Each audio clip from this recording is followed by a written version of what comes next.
السلام عليكم ورحمة الله وبركاته. مرحبا بكم إخواني الكرام. آخر فيديو الذي كان بعنوان الصديق النذل، بعض من الأصدقاء راسلوني يحلفون لي بعضهم أن ما في هذا الفيديو كأنه يتحدث عنهم هم، ليس عن تجربة شخصية ذاتية مرت بي، لكن يبدو أن هنالك تجارب مماثلة، بل أن أحدهم يحلف لي ويقول: والله يا خالي أنك تتحدث عني شخصيا وما حصل معي. وكذلك هذه التجارب الإنسانية وهذه الإشكاليات التي قد تحصل مع كل إنسان، شخص تثق به وتحترمه تقدره، ثم بعد ذلك يأخذ منك الأموال على أساس يبني مشروع أو يشتري لك عقار أو يأخذ لك شيء تستفيد منه، ثم ينكرك بعد ذلك أو يجحدك أو يماطلك. وهذه التجارب تمر على الجميع للأسف، خاصة في هذه الأيام. فليس الإنسان بمنأى عن مثل هذه الإشكاليات التي تحصل له. ونحن نعيش يا أخوان الكرام في عالم يمتلئ بالنماذج السلبية مثل هذه الشخصيات التي قد تكون شخصيات عظيمة، شخصيات مؤثرة، شخصيات لها من القبول في المجتمع، خاصة عند الناس الذين لا يعرفون هذه الشخصيات على حقيقتها ولم يتعاملوا معها أو يتعاملوا مع مثل هذه الشخصيات تعامل مالي، سيبقون مخدوعين في مثل هذه الشخصيات، لأنها تمثل جانب كبير من الثقة لدى هؤلاء الناس الذين لا يعرفون مثل هذه الشخصيات معرفة حقيقية وتعامل بالمال. لذلك قيل لأحدهم: هذا أخي، قال: هل تعاملت معه بالمال بالدينار والدرهم؟ قال: لا. قال: اذهب فإنك لا تعرفه. وحقيقة قد ربما هذا هو المحك، التعامل بالمال مع هذه الشخصيات يكشف لك هذه الشخصية هل هي حقيقية ولا شخصية مزيفة همها مصلحتها فقط. أخوان الكرام، وبينما كنت أتحدث مع أحد الأخوة حول هذه النقاط، قال لي: يا أستاذ علي، أنت ذكرت شخصية أنها تحولت إلى أن تكون شخصية قذرة، شخصية فيها من النذالة وعدم المروءة الكثير، لكن أنت لم تذكر الأسباب التي جعلت الشخص مثلك ومثلي ومثل غيرنا نغتر بمثل هذه الشخصيات. وذكر لي 3 استراتيجيات تتخذها مثل هذه الشخصيات للغش والخداع وللمماطلة ولأخذ أموال الناس بغير حق. ذكر لي 3 نقاط أو 3 استراتيجيات، ثم بعد أن فكرت في هذه الاستراتيجيات أضفت لها 13 استراتيجية، فأصبحت الجميع 16 استراتيجية. سأذكرها لكم إن شاء الله سبحانه وتعالى، وأحاول أن أختصر في ذلك قدر الإمكان حتى لا يطول الوقت علينا. نبدأ بأول استراتيجية: كيف أن هذه الشخصية تجعلك تقتنع أنها شخصية عظيمة فتسلم لها أموالك بقناعة وتدافع عنها وتخلص لها، ولا تظن أبدا أن هذه الشخصية ستقدر بك وترسم لك مثل هذه الإشكاليات وترسم لك مثل هذه الحيل ومثل هذه الاستراتيجيات التي تتبعها معك حتى توقعك في الفخ، أنت نفسك تقع في الفخ أو توقع آخرين في الفخ دون أن تدري، فخ المال الذي سينهب والذي سيؤخذ والذي بعد ذلك لن تحصل عليه إلا ربما يمكن بجهود كبيرة وعظيمة ومشقة وتعب وسنين من التعب والإشكاليات والبذل، وسنين أيضا من خسارة المال وتقديم الآخرين ومن أجل أن تحصل على حقك. نبدأ بأول استراتيجية. تكون هذه الشخصية المحترمة المهيبة من الشخصيات البارزة، لأنه كما تكلمنا في ذلك الفيديو السابق الذي هو بعنوان الصديق النذل. الصديق النذل، هذا الصديق النذل الذي استغل ثقتك واستغل حبك له وتقديرك له، يتخذ معك استراتيجية حتى يوصلك إلى الفخ، فتدفع له الأموال وتثق به وتدعو الآخرين أن يشاركوا معه في مشروع استثماري أو في شراء أرض أو عقار أو غيره من هذه الاستراتيجية. أول استراتيجية يتبعها معك رقم 1: أنه يظهر لك الكرم. طبعا الكرم كرم زائف، ليس من أجل الكرم ولكن من أجل أن يصل إلى غاية معينة، وهي أن تحصل أنت على ثقته الكاملة فتسلم له كل شيء، فتجده يعزم عليك، يدعوك إلى وليمة، وكلما أتيت يرحب بك ويعطيك ويذبح، في اليمن يخزن لك ويعطيك وكذا ويكرمك، كرم. فيظهر لك من الكرم المبالغ أنت ومن يريد أن يؤثر عليهم أيضا، فيظهر لك أول استراتيجية الكرم، بحيث أنك تقتنع أن هذا الشخص كريم، وهذا الكرم هو كله من أجل أن يأخذ غرضه منك، فيستدرجك بهذه الحيلة أو بهذه الاستراتيجية، استراتيجية الكرم. النقطة الثانية والاستراتيجية الثانية، وهي أنه يظهر لك أنه شخصية مهمة مجتمعيا، من خلال كلامه وحديثه. طبعا هو يتقن فن الحديث، يتقن فن الاستماع، يتقن فن الإلقاء وفن الإقناع، ولديه من المهارات الكثيرة في هذا المجال. فتجده خطيبا مفوها، تجده متحدثا لبقا، تجده مقنعا بشكل كبير جدا، لديه من الثقافة الكثير. إذا دخلت معه في أي موضوع تجده بحر من الثقافة وبحر من المعرفة، بحيث يجعلك تقتنع أنه شخصية اجتماعية كبيرة، بالإضافة إلى الكرم أنه شخصية اجتماعية مهمة في مجتمعه وفي من حوله. فيغرك بهذه النقطة وبهذه الاستراتيجية.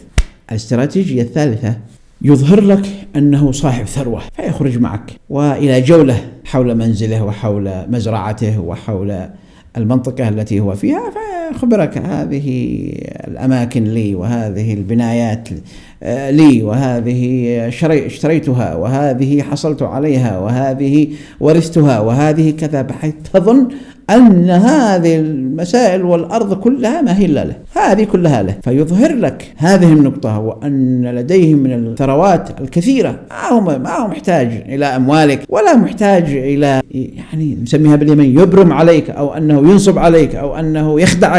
لا، الرجال شابع بيتهم، عنده من الأموال يكفيه يعني وأسرته ملايين السنين. فيظهر لك أنه صاحب أموال، وأنه صاحب عقار، وأنه صاحب أملاك، وأن لديه من الخير الكثير والأموال الكثيرة التي ربما يعني لا يستطيع أحد أن يحصرها. يوهمك بهذه المسألة وبهذه الاستراتيجية. النقطة الرابعة في هذه الاستراتيجيات التي تحصل منه حتى يوقعك في الشباك، هي استراتيجية التودد والصداقة الزائفة. يبدي لك الصداقة، ويبدي لك الود، ويبدي لك المحبة، ويبدي لك الثقة، ويبدي لك الأشياء الكثيرة من هذه الاستراتيجيات التي هو يعرفها ويعرف نتائجها النفسية عليك، لأنك شخصية يعني بسيطة، ليس لديك عقد، وليس لديك أحكام سابقة، وليس لديك أي شك في أن هذه الشخصية شخصية عظيمة، لأنها معروفة في مجتمعها، ومعروفة في منطقتها، ومعروفة في من حولها، والجميع يثني عليهم لأنهم لم يتعاملوا معه ماليا ماديا. فكل شخص لا يتعامل معه ماليا لا يعرف حقيقة أخلاقه. الاستراتيجية الخامسة، إظهار النجاح، أنه شخص ناجح في مجتمعه، ناجح في عمله، ناجح في مشاريعه، ناجح في علاقاته، صاحب علاقات كبيرة، ويظهر لك أنه في كل مجال هو رقم واحد، وحقيقة لديه من القدرات الذاتية ما يجعله متفردا. هذه الشخصية تستطيع بقدراتها الذاتية أن تكون شيء عظيم، لكنه للأسف يختار أن يكون شخص حقير نذ، فقط يبرم ويلف ويدور ويخطط من أجل أن يوقعك أنت وأمثالك من الناس البسطاء، ومن الذين اغتروا به وبشخصيته وبعقليته وبثقافته، حتى يحصل على ما يريد. ثم بعد ذلك تأتي استراتيجيات أخرى. الاستراتيجية السادسة، التواضع. يظهر لك أنه شخص متواضع جدا، يتحدث مع العجوز ومع الفقير ومع الطفل ومع الشاب ومع الرجل الكبير في السن وكذا، ويبدي لك من التواضع الكثير، بحيث أنه خلاص يسيطر عليك ويسيطر على مشاعرك، ويسيطر على قلبك، ويسيطر على تفكيرك. ومن كل هذه الأخلاق والصفات يعني فكلها للأسف ستكتشف بعد فترة أنها كلها تزييف، ليست نابعة من عقيدة، ليست نابعة من قناعة، ليست نابعة من أخلاق كريمة، ليس فيها من الشيم، وليس فيها من العرف، وليس فيها من الدين، وليس فيها من القبيلة، وليس فيها من الأخلاق ولا شيء، وإنما كلها تزييف، كلها تمثيل، للأسف تمثيل في تمثيل للأسف. الاستراتيجية السابعة، إظهار التأييد الشعبي، أنه في منطقته وفي قبيلته وفي حارته وفي منطقته أن الناس جميعا يؤيدوه. هناك ناس يغدق عليهم من حوله، يعرف من يختار حتى يحسنوا من صورته عند الآخرين، فعندما تأتي تسأل عنه يمدحوه وهم لا يعرفون أصلا، هم يعرفون منه ذلك الجانب لكنهم لم يتعاملوا معه ماليا، ولذلك كل من لم يتعامل معه ماليا كما قلت يمدحه ويجعله يعني فوق مستوى الشبهات. فإظهار التأييد الشعبي من حوله ومن مجتمعه، هذه استراتيجية يتخذها معك حتى تقتنع أنه شخصية عظيمة. هو يرسل لك أحيانا شخصيات ويستضيف شخصيات عنده، إما يقعدوا مع بعض ويعقد لقاءات ويعقد اجتماعات في مجتمعه، وأنت تكون متواجد وتسمع منهم المديح وتسمع منهم الثناء وتنظر إليه وإلى ثقافته وإلى علمه وإلى فن الإقناع الذي لديه، فتشعر أن هذا الشخص لا يمكن أن يكون محتالا أو يكون نصابا أو يكون حقيرا أو يكون نذلا أبدا معك للأسف الشديد. الاستراتيجية الثامنة التفاني في العمل. من مميزات هذه الشخصية أنه إذا أخذ عمل معين يتقنه ويتفانى فيه ويحقق نجاحه في أي عمل يسند إليه، سواء كان ذلك عمل اجتماعي، عمل سياسي، عمل اقتصادي، إدارة، تخطيط، ندوات، محاضرات، خواطر، غيرها من هذه الأساليب يتقنها ببراعة ويكون فيها لا مثيل له. لديه قدرات عظيمة تجعلك تعتقد أن هذه الشخصية لا يمكن أن تتكرر. الاستراتيجية التاسعة التلاعب بالعواطف. يتلاعب بعواطفه فيجعلك تشعر أن هذه الشخصية رغم الأموال التي يملكها والمكانة الاجتماعية الرفيعة التي لديه والناس الذين يمدحونه والكرم الذي تلاحظه، أنه متواضع جدا، يستخدم المشاعر والعاطفة لإثارة مشاعرك والتلاعب بعاطفتك ويجعلك مقتنع به بشكل كبير جدا.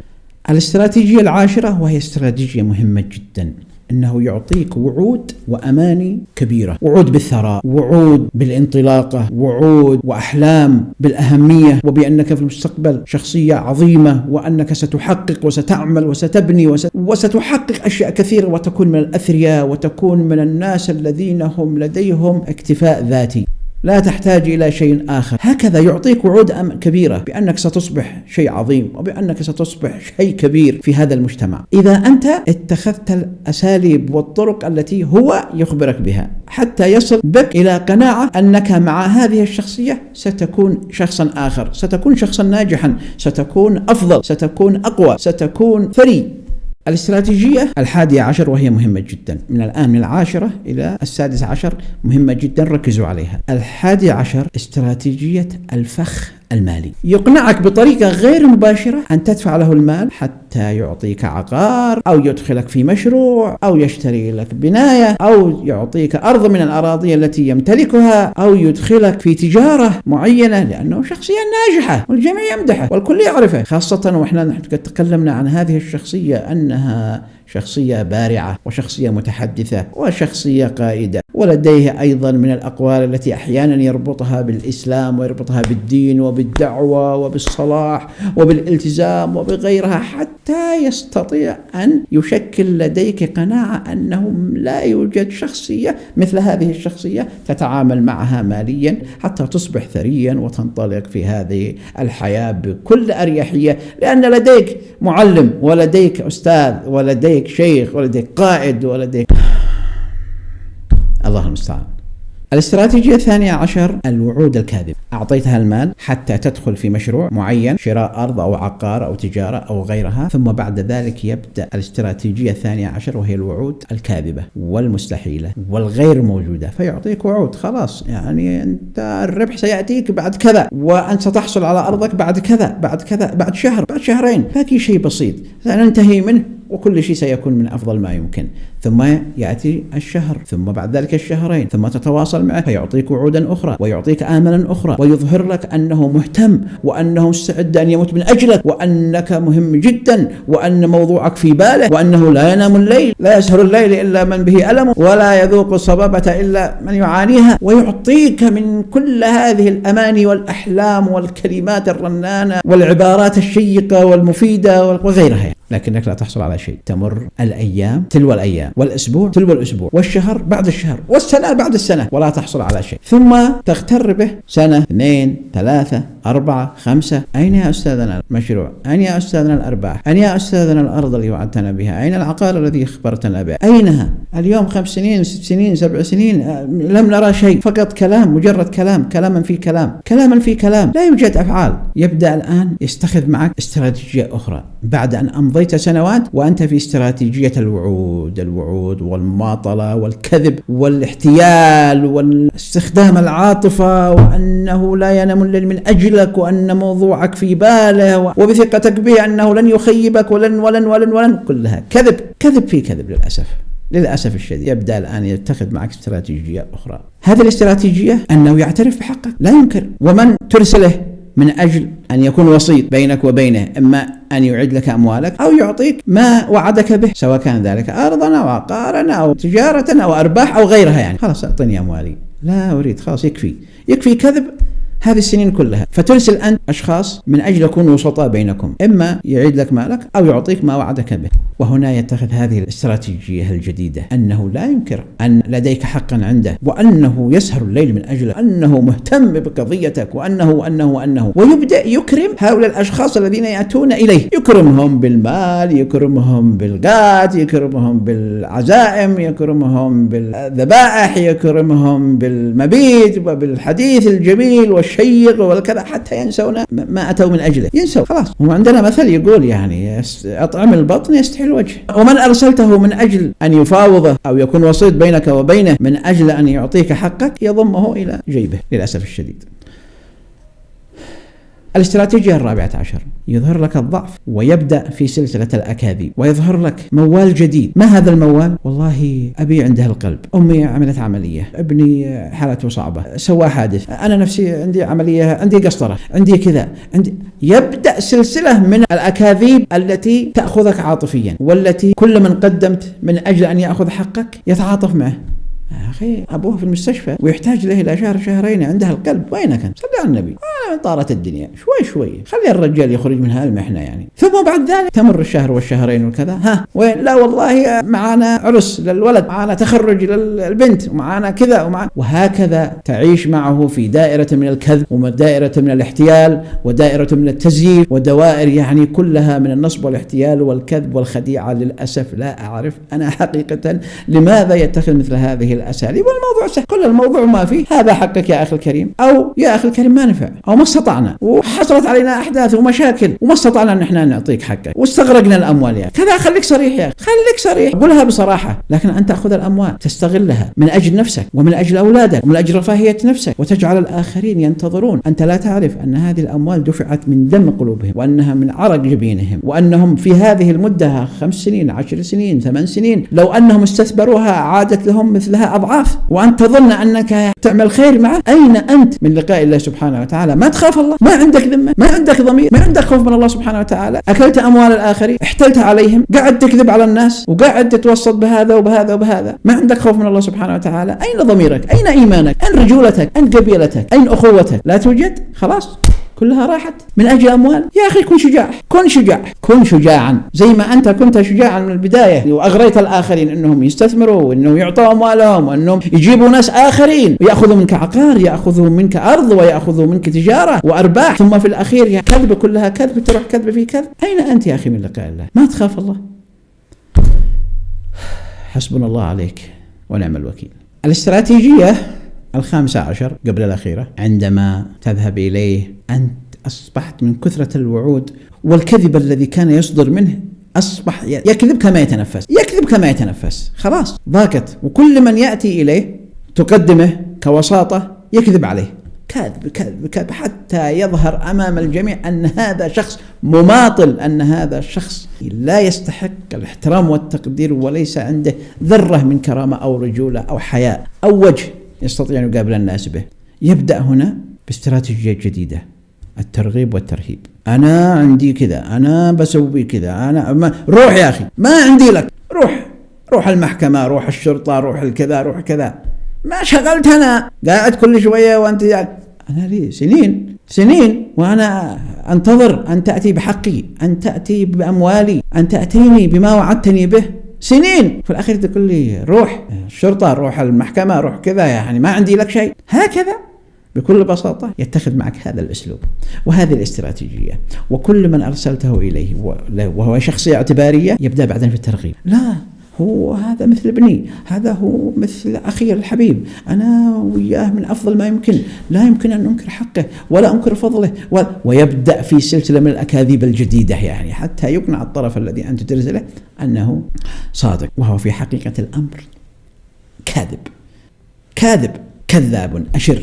الاستراتيجية الأخيرة أنه يكسب الأشخاص المؤثرين في مجتمعه، من مشايخ، من قضاة، من مسؤولين في منطقته، يكسبهم، إما يعطيهم أموال، إما يعزمهم، خزن لهم، يكرمهم، ينقذهم في مواقف، لأنه يعرف فلان فلان فلان فلان، هؤلاء ما هي مكانتهم وكيف يستطيع أن يستفيد منهم. فعندما أنت تقدم عليه الدولة ولا تقدم عليه شيخ ولا تقدم عليه رجل ولا تقدم عليه يعني محكمة ولا كذا، يستعين بهؤلاء لأن لهم مكانة رفيعة في المجتمع ومكانة ومناصب وغيرها يعني. فيضيع الحق عندما تأتي الطالب بحقك يعني، وينصفك مثلا في الأمن أو ينصفك مثلا في النيابة أو كذا ويحبسوه، يتوسط بهؤلاء فيأتوا بوساطات ويأتوا بمشايخ ويأتوا بعقال وضمناء واخرجوه وهكذا. فهو يستغل هذه النقطة لأنه يتعامل مع مجموعة من الأغبياء، هو ذكي جدا ويعرف أن هؤلاء لهم مثالب ولهم إشكاليات، فهو يخرجهم منها بذكائه ويعطيهم ويغدق عليهم.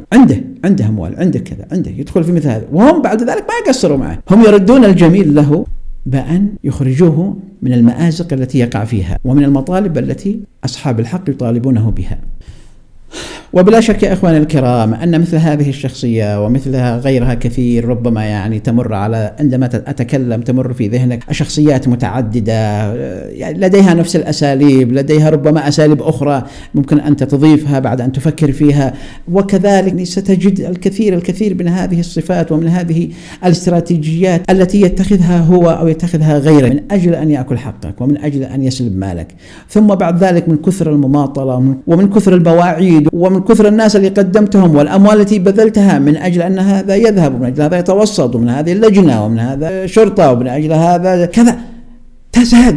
تأتيك فترة من الفترات تقول كما أستطيع أن أستمر بهذه الطريقة، وخاصة في وضع أنت ربما لا تملك فيها المال ولا تملك فيها الوساطة ولا تملك فيها شيء، لأنه هو استغل هذه المسائل كلها، لديها المال، لديها الوساطة، لديها الأشخاص الذي ينقذوه في ساعة الصفر ويخرجوه من هذه المآزق. أنت ليس لديك شيء، لديك الله سبحانه وتعالى، ومن كان الله سبحانه وتعالى معه لا يخشى شيء. أقول لمثل هذا الشخص ولأمثاله أنت بذكائك تستطيع أن تحصل أضعاف ما تحصل عليه باحتيالك، وتستطيع أن تكسب حب الناس وثقتهم ومودتهم وإخلاصهم معك حينما تكون صادق معهم، حينما تبتعد عن هذه النزعة الشريرة، هذه النزعة الخبيثة التي سيطرت عليك والتي تسول لك نفسك أنك ما تعمل إلا الخير وأنك لا تضر أحد بل أنك تنفعهم. أقول لك ولأمثالك اتق الله سبحانه وتعالى، فاليوم دنيا وغدا آخرة، وهناك الكثير من يدعو عليك في جوف الليل دعاء مظلوم، ودعاء المظلوم ليس بينه وبين الله سبحانه وتعالى حجاب. اتق الله، يمكنك أن تكون أفضل مما أنت عليه، لا تخيب ظننا فيك أكثر وأكثر. كن رجلا في العودة إلى الحق والصواب كما أنت رجلا في الاحتيال وفي الكذب وفي اللف وفي الدوران وفي